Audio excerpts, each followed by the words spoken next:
Mu mwaka gwa 2011 Grace Sebadduka ne mukyala we bafuna ekirabo ky'omwana omuwala ono Peace Nankinga wakati mu mbeera enzibu.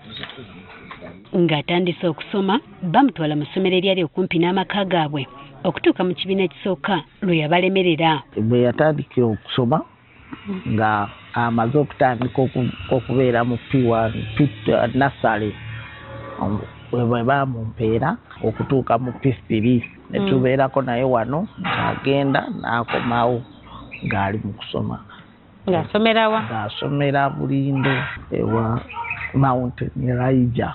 Wano we bafunira omuzira Kiseera Basuula omukono n'amubakwasizako okutuuka mu kibiina ekyokuna olwo ng'asoma ava waka. Omusomba yalinga nkwatiddeko ng'akyali eno. Ng'akyali eno.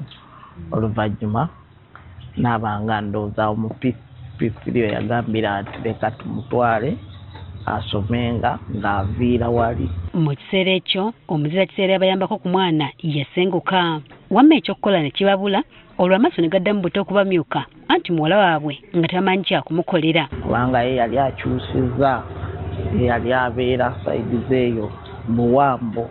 Wano baasalawo bamusabe agende n'omwana waabwe naye kyeyakkiriza era nga muweeredde okutuusa lwamazeeko P7 omwaka oguwedde. Yasibadde nga ngendayo okumulabako ne bantwala ku piki, ngendayo oluusi bw'oba ofunyeemuko kuza gundi nga bitabo n'ebirala nosobola okuba ng'ogendayo n'omulabako n'ekyo ky'oba oyina. Eno oluvannyuma ne tuba nga bwe tubadde tutuuse. Nankinga ng'abadde asomera ku Ararat Christian Junior School e Buwambolugo, ebigezo byagenze okudda ng'ayitidde mu ddala lya 2. Yafunye 17 aggregate. Ebibuuso byagenze okudda ne tubikeberera ku ssimu ng'afunye 17. Kyokka abadde amuweerera yategeeza kitaawe nga naye bwamukomezzaawo n'abategeeza nti nabo batandikiraawo. Naye nga ye yali twali tukomye ku P7 bwe yakugamba kunkwatirako nga nange era okweyamba kubanga wonna ne we mbadde nsuubira ate nga n'amasomero agatubadde okumpi nti tusobola okutambulanga najjanga n'addayo wonna nadde maze okugezaako naye nga olwa school fees nga ziri waggulu mu ssaawa zino kisisobola. Agamba nti newankubadde ayagala nnyo omwana we yeeyongereyo n'emisomo gye talina watandikira kyokka ng'ayagala nnyo omwana we akuguke mu kujjanjaba abantu. Nkaliza okubeera nk'omusawo nange osanga nsobola okufuna nanzijanjaba. Bate njagala neeyongereyo okusoma nga njagala kubeera dokita. Kumpi buli lunaku bakeera kutambula mu masomero okulaba oba basobola okumuwa basari naye essuubi lirabika nga libaweddemu. Okujjako okugenda ku masomero nga tugenda naye nansindika ne tugendayo ne tulaba oba basobola okutubeerako bye basobola okutuyambako naye era nakyo ekibadde tekisobose mu kiseera kino ate nga banne balabika nga oba badiseeyo.